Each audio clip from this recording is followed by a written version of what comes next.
Today we're going to talk about an arithmetic sequence. An arithmetic sequence is like numbers where you add to get to the next number. So let me give you an example that everyone recognizes. 2, 4, 6, 8. What would come next? Right, 10, 12, 14, right? Like you are always adding to get to the next number. Or subtract, right? Add to get to the next number. Whatever that number is that you add to get to the next number or subtract is called D, and D is the common difference. Common difference between each pair of numbers. So in my example, the D is equal to 2, right? Common difference can be positive or negative, so if I had like 8, 6, 4, 2, 0, ... the common difference there would be negative 2.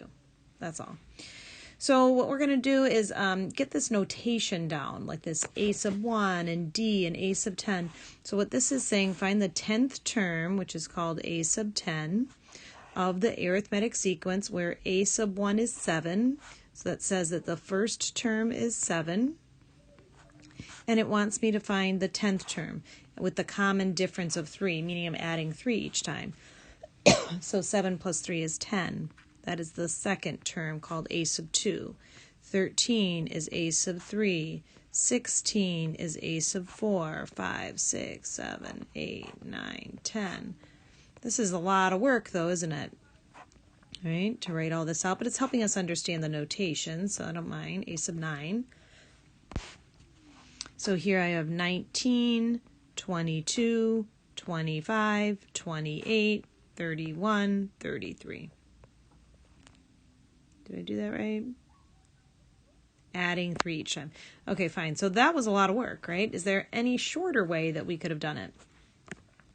How many times did we add 3 anyway? We added 3. 1, 2, 3, 4, 5, 6, 7, 8, 9 times, right? So we added 3 9 times. And we started at 7. So we started at 7 and then added 3 9 times. So we kind of did 7 plus 9 times 3. And that would also give me 7 plus 27. Sorry, that should have been 34, right? Adding 3 each time. Okay, so this is going to give us our formula for the nth term. A sub n is equal to a sub 1 plus n minus 1 times d, where a sub n is the value of the nth term. And so the nth term is very arbitrary, the value of the nth term. So it could be the 10th term, the 100th term, the 17th term. A sub 1 is the value of the first term. The value of the first term. N is the number of terms. And D is the common difference. Common difference. Okay. So sometimes you'll need the formula, sometimes you won't. It's up to you. So here we're going to find the 14th term if the first term is 4 and the common difference is 6. So I like to write the first few terms out. So if I add 6, I get 10 and then 16. But I have to go all the way to the 14th term. I don't feel like writing them all out like I did before, so I could use my formula that says the 14th term is the first term plus 14 minus 1 times d. Or the 14th term is 4 plus 13 times 6. 13 times 6 is what? 78, and 4 plus 78, 82. So the 14th term is 82. Next one wants me to find the 12th term. If the first term is negative 4, but now I'm going down by 2. So it's going negative 4, negative 6, negative 8, and it wants me to find the 12th term. So the 12th term is going to be the first term plus 12 minus 1, or 11, times d. So negative 4 plus 11 times negative 2 is negative 22, so negative 26. Here they've written it out for me. The first term here is a sub 1 is 10, and then they've written it out. I have to look at that and figure out by myself that the common difference is negative 4. So the 21st term is the first term plus 21 minus 1 times negative 4, or 10 plus negative 80, or the 21st term is negative 70. Perfect. Here where it's asking you to find the missing terms, you can kind of do these in your head. Like what would fill in that, like if I would keep adding or subtracting, it's going to be subtracting the same number each time. I believe it's 3, 1, negative 3. The common difference is negative 2. These are actually all, I think, pretty easy. I feel like it's negative 5, negative 3, yeah, negative 1, 1. The common difference is 2. I think all of these have a common difference of 2 or negative 2, 12, 10, 8, 6, 4, 2. You can't always figure those out in your head. If you can't, like let me just show number 4 using the formula. You can use the formula where this is the 1, 2, 3, 4, 5th term. So a sub 5 is negative 3, a sub 1 is 5. It was the 5th term, and d. So negative 8 is equal to 4d, so d is negative 2. So you could use the formula for it or figure it out in your head. Then we're going to go and do arithmetic series as well. Series are just slightly different than a sequence. In a series, we're actually just adding up the numbers, right? So now we add. And we're going to add up a certain number of those numbers.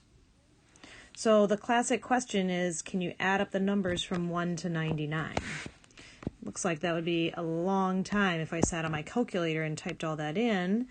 And if I look at it, though, I can kind of see a pattern, and I'm just going to show you here. Do you see any pattern here as I put in these arrows? Yes, you do, I bet. You get pairs of numbers that add up to 100. How many pairs of numbers are going to add up to 100? Let's kind of zoom into the middle there where we would be like plus 49, plus 50, plus 51. You would get a 49 and 51 pair. So you have like kind of like 49 pairs of 100 that add to 100. Plus you have the extra 50 that didn't have its partner. So 4900 plus 50 is 4950. And that's the sum. Now, that lends itself to our formula, S sub n equals n over 2, a sub 1 plus a sub n, where S sub n is the sum of the first n numbers, the sum of the first n terms. And that would work here because I would have had 99 terms from 1 to 99, 99 over 2, a sub 1 plus a sub n. Or 49.5 times 100, which would have been 4950. And we're going to want to use that formula. So if I want to find the sum of the first, it looks like 12 terms. So the sum of the first 12 terms would be n over 2, a sub 1 plus a sub n, or 6 times 112, or 672.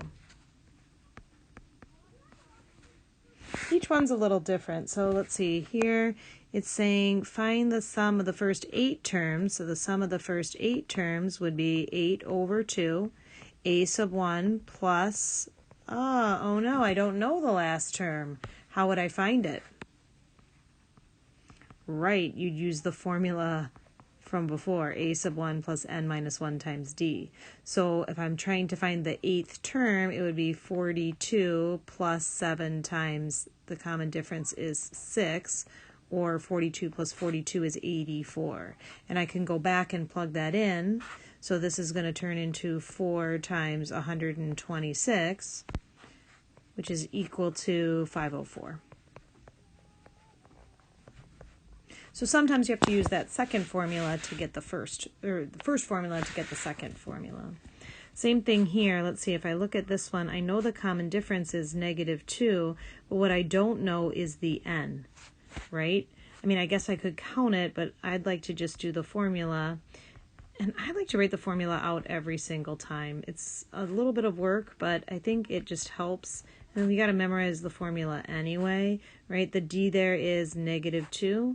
That was an equals, so that would be negative 18 is negative 2 times n minus 1. If I divide by negative 2, 9 equals n minus 1, so n is 10. So it's the 10th term. Okay, so now I can say the sum of the first 10 terms is 10 over 2, a sub 1 plus a sub n, or 5 times negative 2 or negative 10. Which, by the way, now that I look at that, I should have been able to figure that out, right? Because everything's going to cancel out. 8 with a negative 8, 6 with a negative 6, 4 with a negative 4. Like, all this would cancel out, and you'd just be left with negative 10. That would have been shorter. Find the first 50 positive odd integers, 1, 3, 5, 7, right? So I know that the n is 50, but what is the 50th odd integer? I'm feeling like it's 99, but I'm just going to calculate it. A sub 1 plus n minus 1 times d. Yes, it's 99. So 1, 3, 5, 7 up to 99. If I want to find that sum, the sum of the 50 integers is 50 over 2, a sub 1 plus a sub n. And I believe that turns out to be 2,500. Last ones are asking you to go backwards, right? And so it's all just using these same formulas basically in different ways. If you write out the formula, it'll really help you, and you'll see what you don't know. Like, so here I didn't know the n, right? 900 is going to equal, that's going to turn out to be 45n. So this is going to be, what, 20.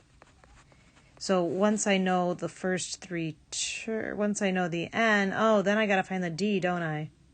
Yeah, because I don't know that either. So then I'm going to go back to this formula, n minus 1 times d.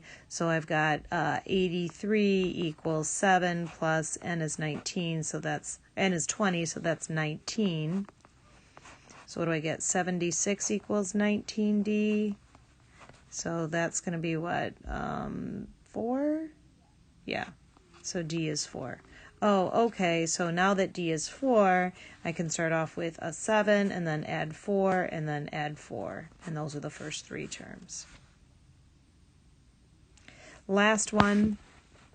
Actually, you know what? This is the exact same. I'm not going to do this one. It's the same exact givens, so it's going to be the same problem as number 5. It's already been long notes. So we've got arithmetic series, arithmetic sequence.